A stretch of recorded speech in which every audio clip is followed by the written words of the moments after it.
오늘 싱가포르 뉴스를 전달해 드리겠습니다. 화요일인 15일은 총 14건의 지역감염이 나왔고요. 오늘 16일은 19건의 지역감염이 나왔습니다. 부키메르 마켓에서도 총 16건의 확진자가 나왔다는 뉴스가 나오고 바로 그 다음날 다시 9건이 추가로 발생을 했어요. 대부분 푸드센터에서 근무하는 사람이거나 그 가족들이었다고 합니다. 거기에서 음식을 사 드신 분들은 괜찮으신 건지 모르겠어요. 코로나가 물론 마스크를 쓰고 음식을 만드셨겠지만 코로나가 왜 손으로도 전달이 된다고 하잖아요.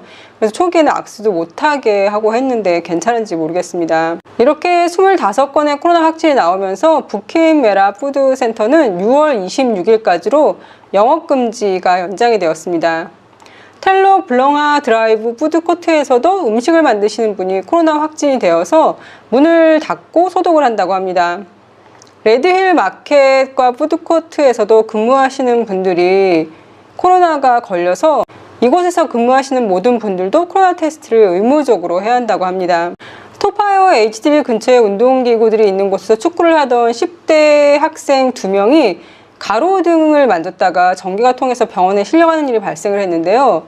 처음에 한 아이가 전기가 통해서 쓰러지고 다른 아이가 그 아이를 이제 구하려고 아이를 만졌다가 전기가 통해서 너무 놀라서 그 자리를 떴나 봐요. 두 아이 모두 병원으로 옮겨졌는데요. 다행히 한 아이는 병원에서 퇴원을 했고 다른 한 아이는 중환자실에 있다가 지금은 일반 병실로 옮겼다고 합니다. 처음에 전기 충격으로 쓰러진 아이는 축구공이 그 근처로 굴러가서 공을 가지러 갔다가 가로등을 만졌대요. 근데 그때 전기가 감전이 되면서 쓰러졌다고 합니다. 근처에 있던 여동생이 다급하게 아빠를 불렀고요. 바로 앞 HDB에 살고 있던 아버님이 나오셔가지고 아이를 구하기 위해서 아이 손을 잡고 아이를 이제 가로등으로부터 떼어냈나 봐요. 그런데 그때 아빠도 심장에 굉장히 날카로운 충격이 느껴졌고요. 팔하고 다리에 전기 충격이 오는 게 느껴졌다고 합니다. 그런데 그 당시 아버지는 이 아이가 죽으면 나도 여기서 죽겠다라는 마음으로 아이를 계속 가로등으로부터 떼어내셨나 봐요. 아버님도 병원에 아직 입원해 계시는데요. 손바닥에 화상을 입었고 근육이 너무 심하게 긴장을 하면서 근육 효소 수치가 증가해서 이것으로 인해서 심장이나 신장이 안 좋아질 수 있다고 합니다. 그래서 화상 치료와 함께 근육 효소 수치가 정상으로 돌아올 때까지 병원에 입원해야 한다고 합니다.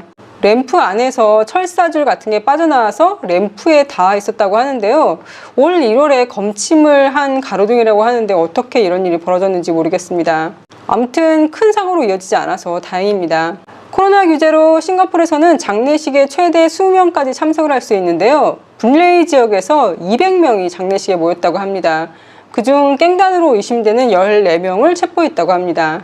사람들이 썰물 때 해안가로 가서 해양 생물을 통에 담는 등 자연을 훼손하는 경우가 늘어나서 이 지역에 팻말을 설치하고 감시원을 늘린다고 합니다.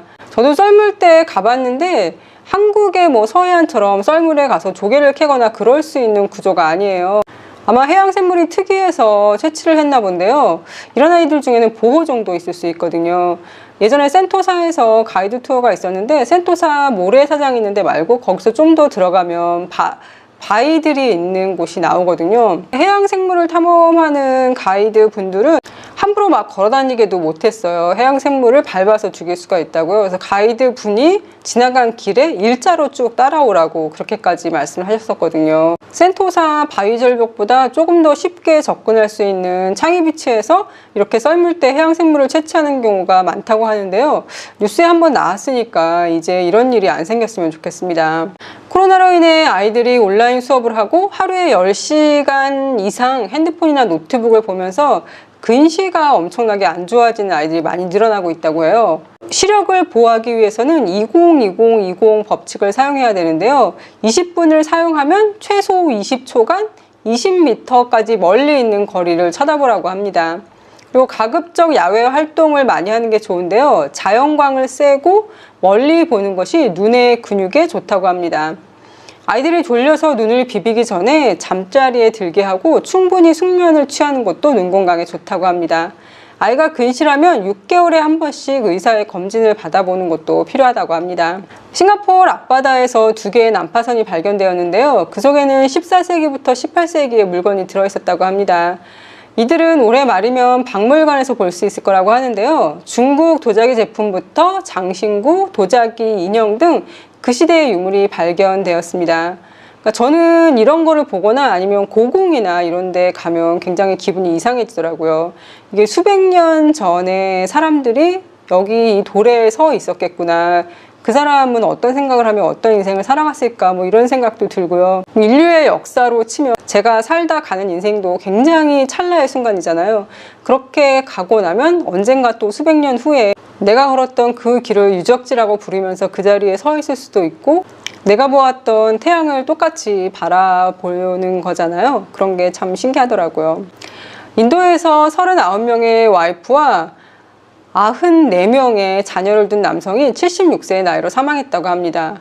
인도 사람처럼 안 생기고 약간 몽골족이나 이런 사람처럼 생겼잖아요. 인도 북부 일부 지역에는 이렇게 동양인처럼 생긴 인도인들이 있다고 합니다. 100명이 넘는 사람이 모여서 사는 집이니까요. 집 규모가 어마어마하게 컸고요. 함께 모여서 식사하는 장면도 있었는데요. 집 안에 아예 그냥 레스토랑 같은 공간이 있더라고요. 그 식당에 동그란 테이블들이 잔뜩 모여있고 거기서 사람들이 식사를 하는데 정말 그냥 운영이 굉장히 잘 되는 식당처럼 보이더라고요. 지구온난화로 파도가 강해지면서 호주 해안가의 침식이 점점 더 심해지고 있다고 합니다. 아마 이건 비단 호주 문제만이 아닐 거예요. 저희 나라도 해안가가 침식된다는 뉴스를 벌써 제가 한국에 살고 있을 때부터 들었었거든요. 일본이 본국에서 만들고 있는 아스트라제네카 백신을 대만에 보낸 데 이어 베트남에도 보낸다고 합니다. 일본은 앞으로 대만과 베트남에 추가 백신을 더 보내고요. 필리핀, 말레이시아, 태국, 인도네시아 등에도 백신을 제공한다는 계획을 가지고 있다고 합니다. 백신 외교를 하려나 봐요. 중국 우한에서는 마스크를 착용하지 않고 대규모의 졸업식이 열렸는데요. 마스크 없이 정말 바글바글 모여서 앉아있는 사람들 보니까 벌써 이래도 되나 또 염려가 되더라고요. 스리랑카 앞바다에서 화학약품을 많이 실은 싱가포르 선적이 물속에 가라앉았다고 얼마 전에 뉴스를 전달해드렸는데요.